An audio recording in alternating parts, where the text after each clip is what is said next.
padang ingkang kinurmatan, ana satunggaling pusaka pinilih pusaka Jawata kang kaparingan marang titah kang wis pantes, yaiku keris Pasopati pamor wahyu tumurun kanggo Mataram Amangkurat.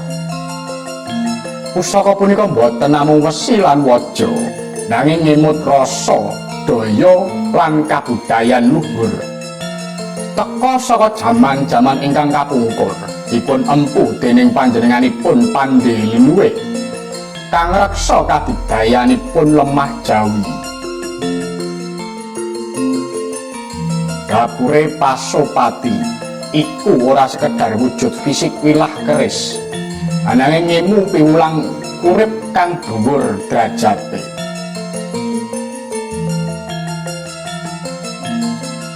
Miturut etimologi, paso ateges tepat, cetha lan akurat. Pati tegese mati, pungkasaning urip. Gabungan loro tembung mau ndadekake Pasopati minangka pralambang gegaman kang sanggup nyasarake serangan kanthi presisi, ngaso nyawa lawan kanthi tepat lan tanpa kesalahan. Nanging ing kabudayan Jawa, makna iki luwih jero tinimbang mung ngebuk musuh. Filosofi dapur Pasopati yaiku ketepatan laku. Pasopati ngajari bilih saben laku kudu diukur kanthi kawicaksanan. Ora mung ngoyak-oyak tujuan, ananging kudu nemokake momentum kang pas. Wong kang nyekel Pasopati kudu bisa netepake kapan tumindak, kapan meneng, kapan ngadepi, lan kapan mundur. Ketepatan wektu iku kunci. Kadigdayan ing kesabaran. Senajan Pasopati iku gegaman pati, ananging kang nyekel kudu duweni rasa sabar, ora gampang keblinger hawa nafsu. Keris iki dudu gegaman tumindak sembrono, nanging gegaman para kesatriya kang mung digunakake yen pancen perlu lan pantes. Pengendalian diri. Laku keris Pasopati iku lambang kawruh ngendhaleni awake dhewe. Manungsa kang bisa nguwasani hawa nafsune iku manungsa kang pantes nyekel kabidayane Pasopati. Saben sapa kang kalah karo nafsune bakal kalah marang jagate. Wangsit lan wahyu agung. Ing serat-serat kuno, Pasopati kerep digandhengake karo Bathara Guru sing maringi pusaka ing marang Arjuna. Tegese sapa wae sing bisa nyekel Pasopati iku wong kang wis kaparingan wahyu, wis kasil nyuwita kawruh suci lan wis disewekake ing jalur dharma. Pusaka kang ngayomi ora sekedar mateni, senadyan ngemu unsur pati. Sejatine Pasopati iku gegaman pengayoman, nglindhungi kang bener, jaga wong cilik saka kadurjanan lan ngukuhake kabecikan ana ing tengahing prahara.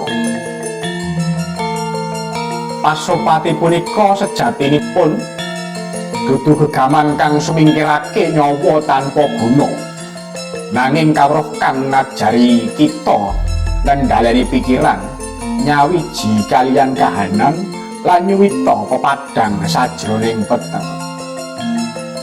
Pamore wahyu tumurun. Pamor wahyu tumurun punika kalebet satunggaling pamor mirunggan kang asring dipun gunakaken dening para empu kang kagungan kawruh dhuwur babagan filosofi gesang. Secara harfiahe, wahyu iku artine pitedah suci, pangandikaning Hyang Widi kang mung tumurun marang wong kang pantes. Tumurun artine mudhun saking dhuwur, pinaringan dening Kang Maha Kuwasa. Gabungane loro tembung punika dados pralambang bilih anugerah, kamulyan lan pangkat sejati ora mung asil usaha pribadi, ananging amarga pitulungan lan ijining Gusti.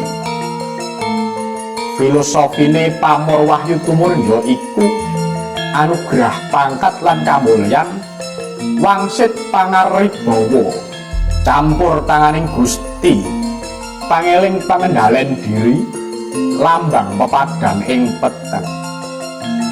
Pamor wahyu tumurun punika pralambang kawruh luhur, bilih pangkat lan kamulyan sejati boten saged dipun pendhet kanthi kekuatan pribadi kemawon.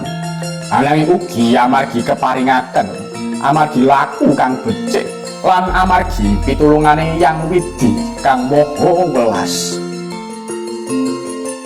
Karis kanthi pamor wahyu tumurun asring dipun damel khusus kangge para pemimpin, raja, adipati, lan patih, wong kang ngagoni kalungguhan dhuwur, wong dagang ingkang kepengin dagangane lestari lan barokah, wong mudi kamulyan urip kang diridani Gusti. Kangge Mataram Amangkurat, pusaka punika asal saking Tangguh Mataram Amangkurat ingkang asring dipun gandhengake kalian jaman Amangkurat setunggal, Amangkurat kalih. Ing masa punika Mataram nglampakaken daya panguwasa, ananging ugi ngadepi prahara politik lan spiritual. Keris punika nyawiji mutuah ingkang agung. Siji, wibawa pangayoman, maringi pangaribawa marang sing nyekel, jalari disegani kanca lan lawan. Loro, kesempurnaning kawicaksanan, maringi pituduh batin dados suluh nalika nemoni dalan peteng. Telu, kadigdayan spiritual, maringi proteksi saking ancaman kasat mata lan ora kasat mata.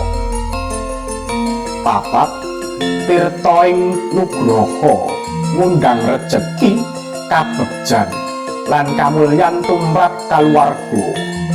Para rawuh, pusaka keris Pasupati pamor wahyu tumurun Tangguh Mataram Amangkurat punika dudu mung gegaman, ananging piyandel kang nyawiji antarane manungsa lan Gustine. Sing nyekel kudu wasis, prasaja lan tansah eling marang sangkan paraning dumadi.